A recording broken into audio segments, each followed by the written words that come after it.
Hello and welcome to Lavneesh sir की class. आज की ये शिक्षा निदेशालय राष्ट्रीय राजधानी क्षेत्र दिल्ली की वर्कशीट नंबर 33 जो कि कक्षा 7वीं के विद्यार्थियों के लिए है। यह ली गई है गणित विषय से और आज इसमें हम फिर से एक बार राशियों की तुलना अध्याय को जारी रखेंगे। तो चलिए बिना समय गवाए शुरुआत करते हैं मेरे साथ और समझने की कोशिश करते हैं। यानी आज जो हम इस वर्कशीट के थ्रू सीखने वाले हैं, इस वर्कशीट के जरिए सीखने वाले हैं, वो है कि अनुपात से प्रतिशत में हम कैसे चेंज करते हैं। तो इस सब के बारे में और सबसे इंपॉर्टेंट चीज जो कि आपकी डेली लाइफ में काम आने वाली है वो है क्रय और विक्रय मूल्य, यानी खरीदना और बेचना, आपको कितना लाभ हुआ, कितनी हानि हुई, उन सब के बारे में आज हम बात करने वाले हैं। तो चलिए जल्दी से देखते हैं सबसे पहले अपना टॉपिक, प्रतिशत से अनुपात। यानी जब कोई भाग अनुपात के रूप में दिया जाता है और हमें उन्हें प्रतिशत में परिवर्तित करना होता है तो हम किस प्रकार करते हैं देखते हैं एक बार। यदि 15 मिठाइयों में से मोनू को 3 मिठाइयां और सोनू को 12 मिठाइयों में बांटना हो मिठाइयों को, तो प्रत्येक को कितना प्रतिशत प्राप्त हुआ। अब हमें इस चीज को प्रतिशत में निकालना है। तो ये तो मैंने आपको पिछली बार भी सिखाया था, अगर आपको थोड़ा बहुत याद हो तो।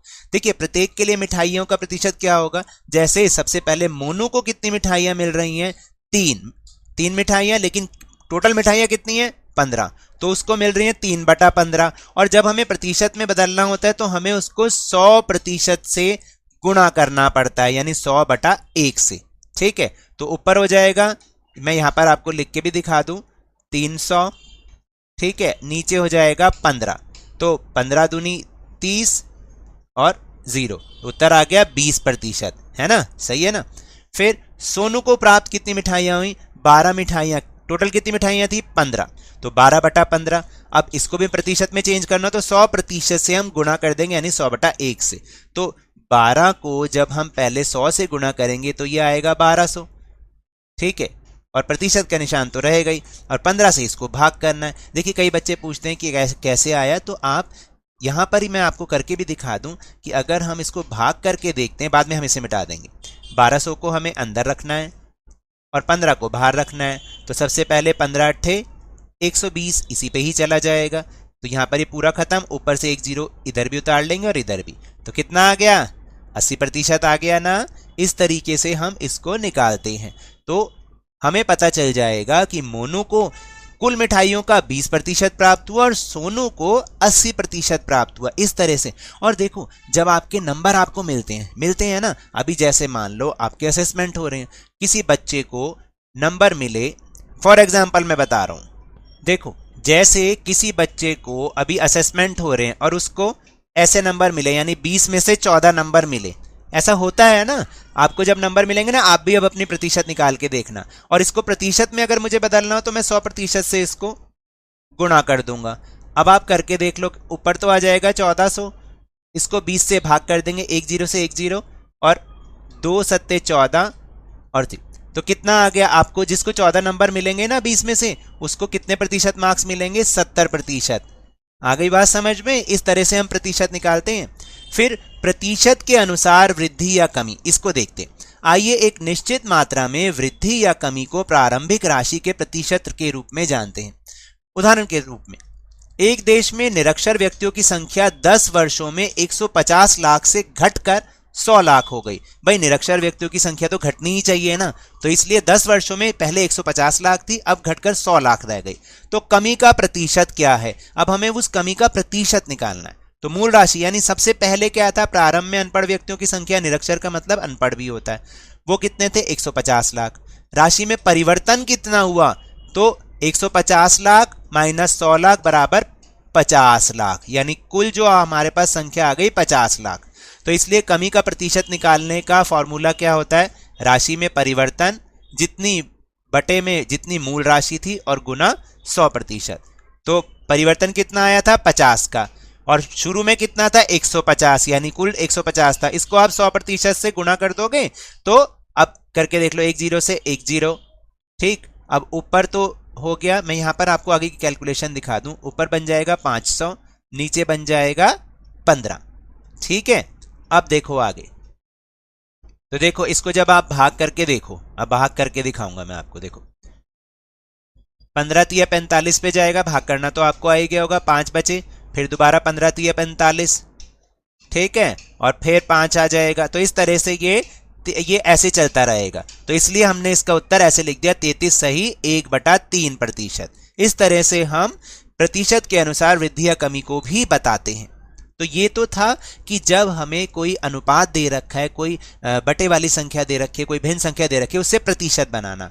अब हम बहुत इंपॉर्टेंट टॉपिक सीखेंगे। अब देखो, अब जो टॉपिक समझ रहे हैं उसका नाम है खरीदना और बेचना, यानी कि क्रय मूल्य। देखो, हमें पूरा नाम, सही नाम भी पता होना चाहिए, क्रय मूल्य और विक्रय मूल्य। विक्रय मूल्य, इसका मतलब क्या होता है? खरीदना और बेचना। जब हम खरीदते हैं तो हम बोलते हैं क्रय मूल्य, यानी कि सीपी, अभी आगे दिखाऊंगा अभी। और जब हम कोई चीज बेचते हैं तो हम उसको बोलते हैं विक्रय मूल्य, यानी बेचना, यानी SP, selling price. Cost price खरीदना और बेचना सेलिंग प्राइस। अब ये कहां से शुरू होता है? फैक्ट्री से कोई चीज शुरू होती है। फैक्ट्री किसको देती है? दुकानदार को अपनी चीजें देती है। तो दुकानदार क्या करते हैं? फैक्ट्री से क्रय करते हैं, और फिर दुकानदार आगे विक्रय करते हैं, किसको? ग्राहक को, ठीक है। तो देखो, दुकानदार द्वारा खरीद मूल्य को हम क्रय मूल्य यानी सीपी, कॉस्ट प्राइस कहते हैं, और दुकानदार जिस कीमत पर सामान बेचता है उसको हम विक्रय मूल्य यानी सेलिंग प्राइस कहते हैं। ये दोनों मूल्य याद रखना, खरीदना सीपी, बेचना एसपी। अब कुछ स्थितियां भी देख लेते हैं। यदि एसपी ज्यादा होता है, सेलिंग प्राइस ज्यादा होता है, किससे? खरीदने वाले मूल्य से, सीपी से, तो हमेशा लाभ होगा। यानी हमने खरीदा तो कम में और बेच रहे हैं ज्यादा में, तो क्या होता है? लाभ होता है ना। और इसका फार्मूला क्या होगा? एसपी में से आप सीपी को घटा दोगे। यदि सीपी और एसपी दोनों ही बराबर हो, यानी मैंने किसी से 100 रुपए की चीज खरीदी और 100 रुपए में बेच दी, तो क्या होगा? ना कोई लाभ ना कोई हानि।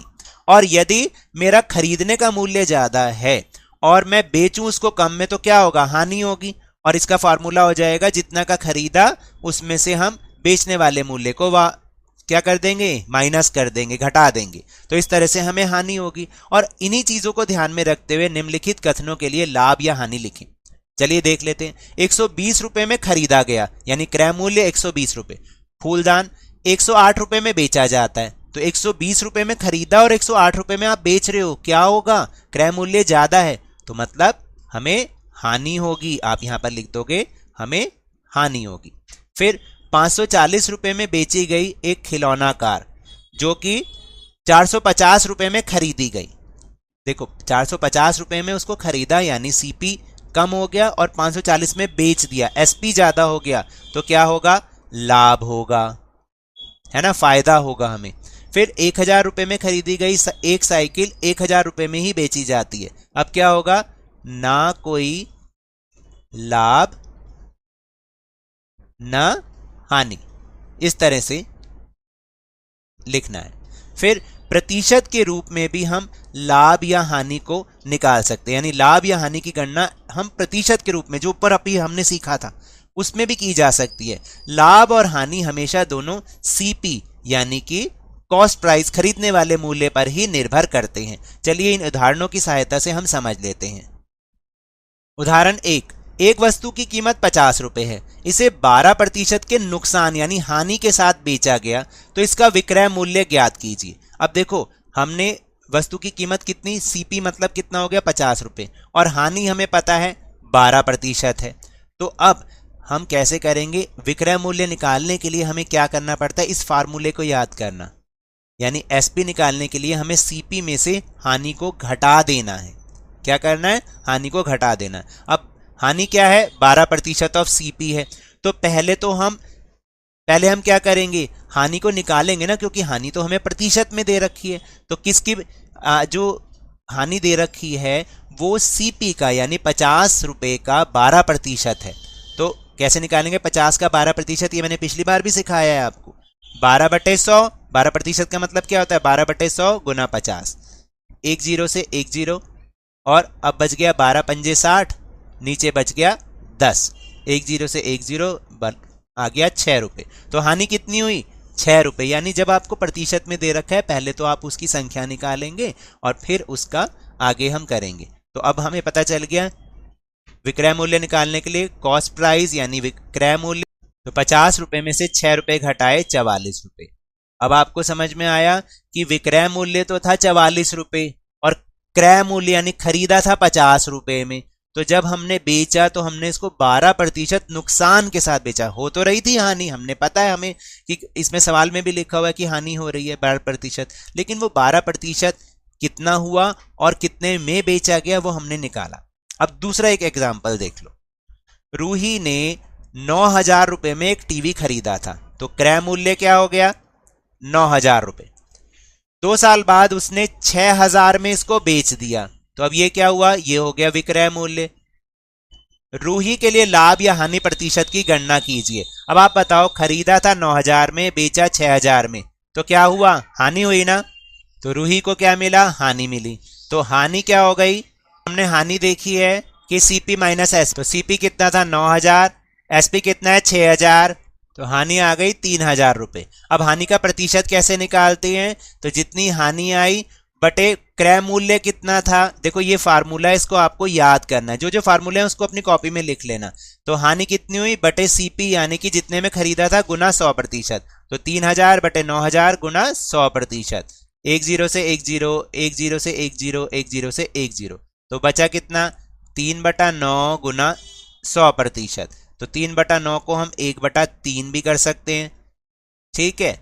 और इसको जब हम आगे करेंगे कैलकुलेशन इसकी, तो वो बन जाएगा 100/100/3, जो कि होता है 33 सही 1/3%, जो कि यहाँ पे लिखा भी हुआ है। इस तरीके से हमें इसका आंसर निकालना है। तो चलिए अब अभ्यास का समय है, जल्दी से हम अभ्यास के प्रश्न करते हैं।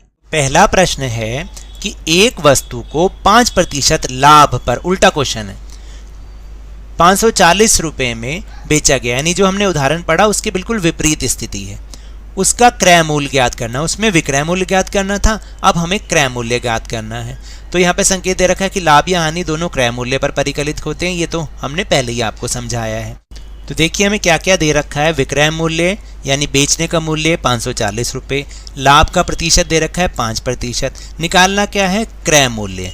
तो ये कैसे निकालते हैं, इसका भी एक और फॉर्मूला है जो आपको याद करना पड़ेगा।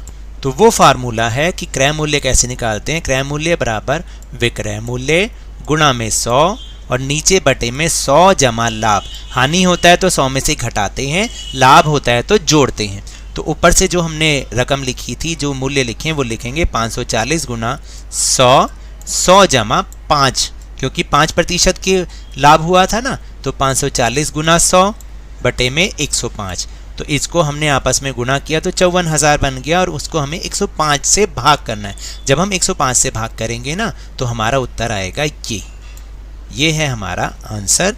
तो 514 रुपये 28 पैसे उसका क्रय मूल्य होगा। फिर दूसरा प्रश्न है कि एक दुकानदार ने एक कुर्सी 375 रुपये में खरीदी और 400 रुपये में बेच दी। अब उसका लाभ तो हमें पता है कि भाई 25 रुपये का लाभ हुआ, लेकिन लाभ प्रतिशत निकालना है। तो क्या क्या दे रखा है, सीपी यानी क्रय मूल्य कितना हुआ 375 रुपये, एसपी यानी सेलिंग प्राइस क्या हुआ 400 रुपये। तो लाभ निकालने के लिए हमेशा एसपी माइनस सीपी करेंगे लाभ के लिए। तो 400 घटा 375 मतलब 25 रुपये वो आ गया। अब हमें उसकी प्रतिशत निकालनी है। तो लाभ प्रतिशत निकालने के लिए जो फॉर्मूला होता है वो ये वाला होता है। इसको आपको याद करना है अच्छी तरीके से और फिर प्रैक्टिस भी करनी है। लाभ बटा में सीपी गुना 100%। अगर आप इसको याद कर लोगे तो आपका प्रश्न करना बहुत आसान हो जाएगा। फिर इसी फॉर्मूले के हिसाब से अब हमें संख्याएं रखनी है। तो लाभ कितने का हुआ था 25 का, और कॉस्ट प्राइस क्या था, क्रय मूल्य क्या था 375 रुपये। तो 25 बटा 375 और प्रतिशत में बदलने के लिए 100% से गुणा करना पड़ता है। तो 25 को हम 375 को जब हम भाग करते हैं तो 15 आ जाता है। तो 1/15 तो यहाँ पर आ जाएगा, 100% यहाँ पे ही रहेगा। तो अब क्या हो गया 1/15 गुणा 100%। इसको हम और भाग करके देखेंगे तो और इसको सरल भिन्न में बनाएं, सरल करें इसको। तो 100/15 को हम और छोटा कर सकते हैं। ये किस पे जाएगा, ये दोनों के दोनों 5 पर भाग हो सकते हैं। 20 पंजे 100 और 3 पंजे 15, तो उत्तर आया 20/3%। अब इसको हमें भाग करके देखना है। जब हम इसको भाग करेंगे तो हमारा उत्तर आएगा 6.66, ऐसे आ जाएगा। तो इसको हम मिश्र भिन्न के रूप में इस तरह से भी दिखा सकते हैं। 6 सही 2/3%, ये इसका उत्तर होगा। तो ये तो थी आज की वर्कशीट। अगर मेरे इस तरह समझाने से आपको थोड़ा सा भी समझ में आया हो तो इस चैनल को ज़्यादा से ज़्यादा सब्सक्राइब कीजिए, लाइक कीजिए और बहुत ज़्यादा शेयर भी कीजिए। और हाँ, मेरे साथ इसी तरह वर्कशीट को समझते रहिए, लेकिन ध्यान और मन लगाकर पूरी मेहनत के साथ पढ़ते रहिए। और अगर आपको कोरोना वायरस से बचना है ना, तो मास्क जरूर पहनिए, क्योंकि जब तक दवाई नहीं तब तक कोई ढिलाई नहीं। धन्यवाद।